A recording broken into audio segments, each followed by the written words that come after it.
Welcome to the Genius Factory. Enjoy the video.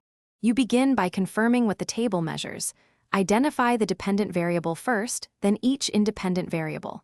Once done, check the model family, alls, logit, probit, or panel, because interpretation changes. Make sure to note the sample size n and whether fixed effects or controls are listed. They affect coefficient meaning. Now glance at column headings to see alternative specifications.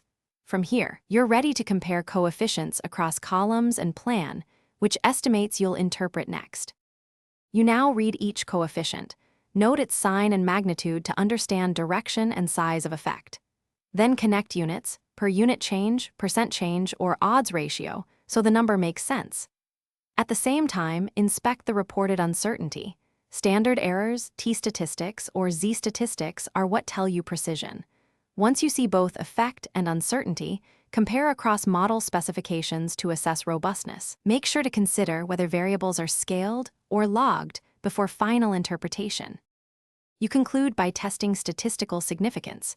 Rely on p-values or star notation and remember common thresholds like 0, 0.5 or 0, 0.1. Then evaluate model fit via R² or pseudo R2 and review any additional diagnostics listed.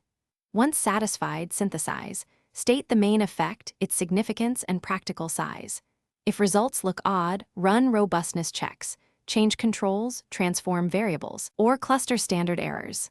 Tip: if coefficients flip sign, check multicollinearity and coding errors first. Thanks for watching. If you found this helpful, don't forget to like and subscribe.